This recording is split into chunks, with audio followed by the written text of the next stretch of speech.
Қымбатты балалар, біздің бүгінгі тақырыбымыз сүйіспеншілік пен достық деп аталады. Біз яғни 4-ші бөлімді бастаймыз. Оның ішінде адал дос пен амал дос, жақсы дос жан азығы тақырыптарын өтеміз. Оқу мақсаты коммуникативтік жағдаятқа сай, көркем бейнелеуіш, эмоционалды экспрессивті сөздерді және мақал-мәтелдер мен тұрақты тіркестерді еркін қолданып, диалогке қатысу, пікір таласта тез және дұрыс шешім қабылдай білу. Енді балалар, тақырыпқа сай мына бір мәтінмен танысайық. Қалың қар жауған қыстың бір күні Арман қолына күрек алып есік алдын тазалауға кіріседі. Көрші жаққа қарап еді, үйге барар жолы жасалынып, дап-дайын болып тұрғанын көрді. Ертеңіне қайта қар жауады. Арман көршісінен қалыспайын деп, бұл жолы әдеттегіден жарты сағатқа ерте тұрады. Далаға шығып қараса, көрші үйдің есік алды баяғыдай тазаланып қойылыпты. 3-ші күні болса, қар кешегіден де көп жауған. Бірақ бұл жолы да Арман жолды тазалау үшін ертерек тұрса да, көршісінің үйіне жол тазаланып қойылғанын көреді. Көршісімен кездескен сәтте Арман тура сұрайды: "Сен есік алдындағы қарды қалай ғана тазалап үлгересің? Әр көргенімде үнемі тап-таза болып тұрады" дейді. Көршісі оған: "Жолды қардан ешқашан тазалаған емеспін. Келіп кететін достарымның көптігінен болса керек. Жол өздігінен өзі тазаланып, осылай болады" дейді. Енді балалар, мәтінмен ары қарай жұмыс жүргізейік. Мәтінге тақырып қояйық. Дос туралы өз ойларыңызды төмендегі берілген кестеге сәйкес айтыңыздар. Және мәтіннің негізгі ойы қандай болды?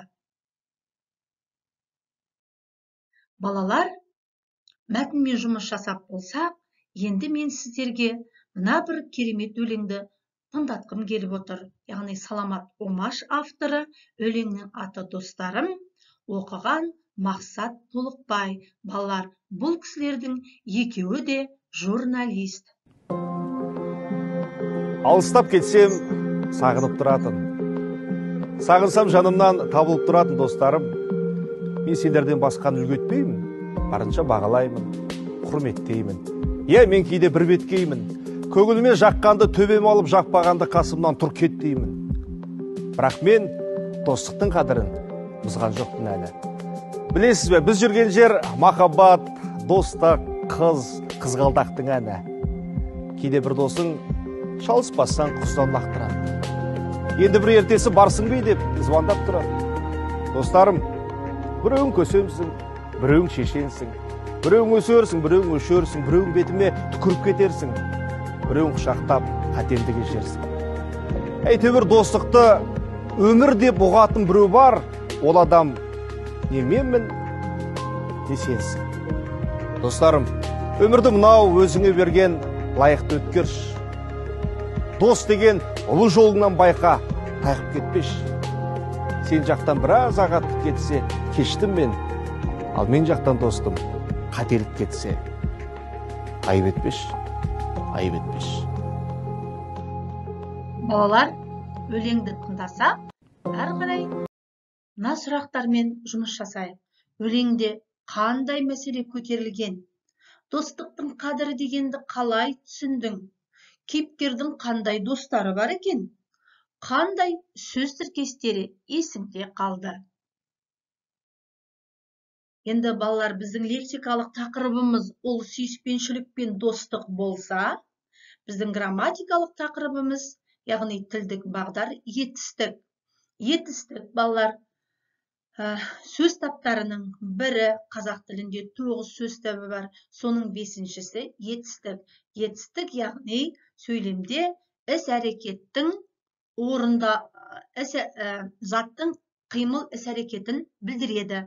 Етістік тұлғасына қарай негізгі етістік, туынды етістік, құрамына қарай дара етістік, күрделі етістік, мағынасына қарай болымды етістік және болымсыз етістік болып бөлінеді екен.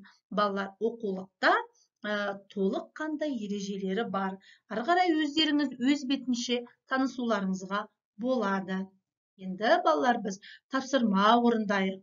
Міне, мынау 4-ші тапсырмада берілген сөйлемдердің ішінен етістіктерді тауып, тор көздің ішіне жазыңыздар.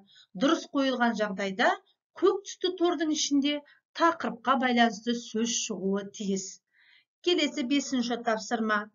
Ребусты шешіңдер, шыққан сөзбен бүгінгі сабақтың байланысын анықтаңыздар. 98-ші беттегі 4-ші тапсырмада сөйлемдердегі етістікті құрамына қарай талдаңдар. 5-ші тапсырма сүйіспеншілік сөзіндегі әріптерді пайдаланып сөздер құраңдар. Яғни балалар, біздің сабағымыз бүгін соңына жетті.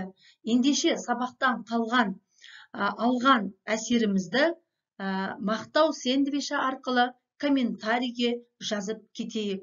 Назар қойып тыңдағандарыңызға көптен көп рахмет балалар. Сіздерге қайырлы білім болсын.